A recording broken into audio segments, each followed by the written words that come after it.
लोहपुरुष सरदार वल्लभभाई पटेल यांच्या 150व्या जयंतीनिमित्त ठाण्यात भाजपातर्फे शुक्रवारी 31 ऑक्टोबर रोजी सकाळी 7 वाजता रन फॉर युनिटी राष्ट्रीय एकता दौड हा कार्यक्रम आयोजित करण्यात आला होता।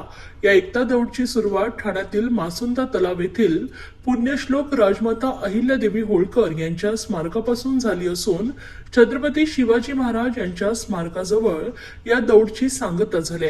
यावेळी एक भारत श्रेष्ठ भारत, भारत माता की जय, वंदे मातरम या आदी घोषणांनी तलावपाळी परिसर दुमदुमून गेलाय। यावेळी भाजपा ठाणे शहर आमदार संजय केळकर, माजी नगरसेवक संजय वाघुले, रमेश आमरे, महेश कदम, माजी नगरसेविका मृणाल पेंडसे, माजी नगरसेविका स्नेहा आमरे, माजी नगरसेविका प्रतिभा मडवी यांसह अनेक पदाधिकारी, कार्यकर्ते, विद्यार्थी आणि इतर स्थानिक नागरिक मोठ्या संख्येने उपस्थित होते।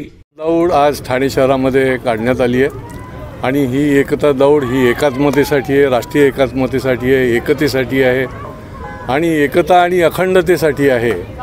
एकतेनेच आपण विकास करू शकतो, एकतेनेच मनुष्याचा विकास आणि देशाचा आणि समाजाचा विकास करू शकतो आणि त्यामुळे run for the unity, Sardar Vallabhbhai Patel हे लोहपुरुष होते आणि त्यांनी ज्या पद्धतीने देश अखंड आणि ठेवण्याकरता जे काम केलं, जे कार्य केलं ते बेजोड कार्य आहे आणि त्याच्यामुळे त्यांना नतमस्तक होऊन त्यांच्या जयंतीच्या निमित्ताने ही तरुणांची, नागरिकांची एकता दौड आम्ही काढलेली आहे।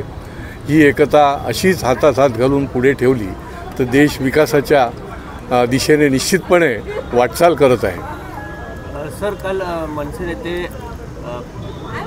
राज ठाकरे यांनी सांगितलं की ज्या ठिकाणी महाराष्ट्रामध्ये नमो सेंटर उभारण्यात येईल ते आम्ही फोडून टाकू असं थेट त्यांनी आव्हान दिलेलं आहे। नमो सेंटर हे जनतेचं आहे आणि जनतेच्या कामाकरता, जनतेच्या निरनिराळ्या सोयी सुविधाच्या करताच नमो सेंटरचा उपयोग होतो। सबका साथ, सबका विकास, सबका विश्वास या ध्येयाने प्रेरित होऊन जनतेच्या माध्यमातूनच हे सेंटर आहे। पण उद्या मतचोरी विरोधात मोठा जन आक्रोश मोर्चा निघणार आहे। मनसे आणि शिवसेनेच्या संयुक्त विधिमंडळाने मोठा मतचोरीच्या विरोधात आंदोलन असणार आहे, काय सांगाल? त्यांचा अधिकार आहे, त्यांचं जे म्हणणं आहे ते लोकशाही पद्धतीने त्या ठिकाणी मांडणं आणि त्याच्यामुळे तो मोर्चा निघतो।